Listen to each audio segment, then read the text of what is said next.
Hi, my name is Mark. I'm in my fourth year studying human kinetics and playing for the men's rugby team. Today, I want to talk to you about mindfulness meditation. So, what is mindfulness? I've included this quote here by a gentleman named John Kabat-Zinn, who is a really well-known figure in the field of modern mindfulness. He defines mindfulness as the practice of paying attention for a period of time to present moment experiences in the absence of judgment. The aim is to cultivate a stable and non-reactive present moment awareness. This can be accomplished by setting aside time throughout the day to slow down and tailor mental efforts towards relaxing the mind. Commonly, this is done by bringing focus to the breath. So why would you benefit from practicing mindfulness? Well, as a student and member of today's society, we're constantly being bombarded with all kinds of stimuli, and often we react to it subconsciously. And unbeknown to many, these reactions to stimuli are what fuel our positive and negative experiences that ultimately define our day-to-day lives. Essentially, mindfulness is a useful tool to be able to exert a little bit more control over these reactions. So what does this look like? Here's a hypothetical situation. We have this guy named Mark, and he's playing in a game, and a ref makes a call he really doesn't agree with. He immediately gets really mad and starts arguing, and eventually he gets kicked out of the game, and now his team is down a player. The first step to solving any problem is being able to recognize it. And that's exactly what mindfulness allows people to do.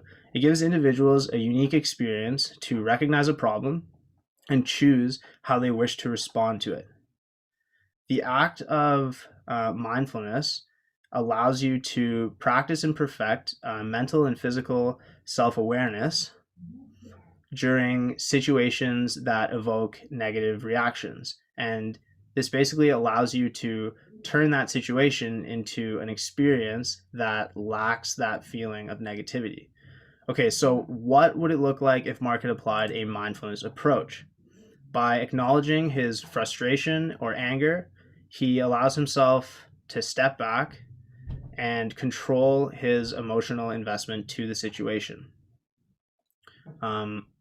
Essentially, he has now saved the energy of engaging with the ref, and he has prevented himself from hurting his team.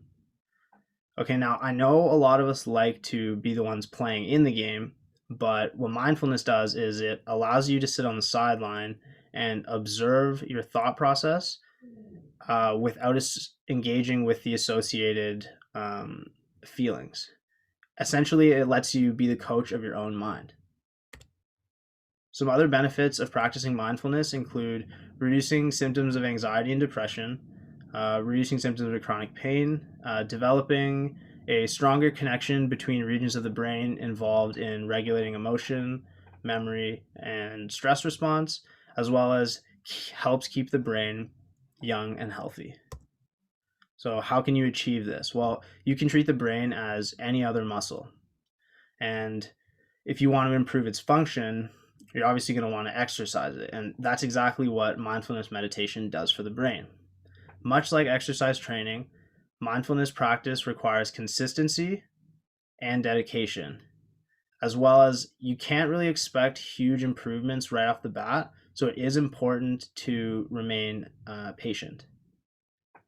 Unlike a workout, a mindfulness practice can be completed in approximately 1 to 15 minutes. And there's this common misconception that meditation requires a large amount of time. In fact, that just isn't true.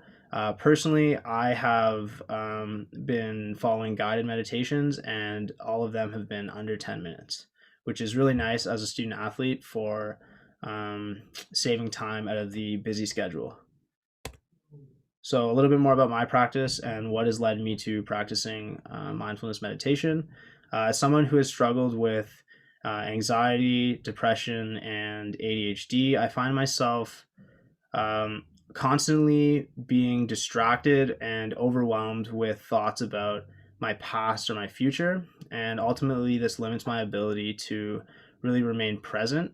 And a couple examples of this would be when I'm in class or when I'm studying, when in practice, or simply when I'm having a conversation with a friend. And I've been able to use mindfulness as a really effective strategy to almost ground myself in a way or bring myself back to the present moment. And it has been especially useful when I'm in stressful situations. So, the guided meditations that I follow are offered through an app called Waking Up by Sam Harris. And this app is really, really awesome. There's a lot of similar guided meditation apps, but I think the best thing about this is the creator, Sam Harris, has a policy in place that allows you to get access to the premium version of the app without having to pay. And his philosophy is that he doesn't want the financial stress to be getting in the way of people fully benefiting from this practice. So if you're like me and you're on the student budget, I would definitely suggest taking advantage of this. As student athletes, we are committed to very busy schedules, and often this can make us feel overwhelmed or stressed, and it pulls us away from what's going on in front of us. What mindfulness allows us to do is it allows us to improve our ability to be more present. And when we bring a non judgmental, conscious awareness to our thoughts, we allow ourselves to be more equipped to regulating our emotions in times of stress. It also helps us improve our relationship with ourselves and the people around us. Regardless of whether you're dealing with symptoms of mental health, mindfulness allows you to get more out of every moment. And ultimately, this leads to living a happier and more fulfilled life. I hope you learned something new today and that hearing my experiences have inspired you to try incorporating this practice into your life. I think you will be truly amazed at how big of an impact brief moments of mindfulness can have on the quality of your day. Thank you.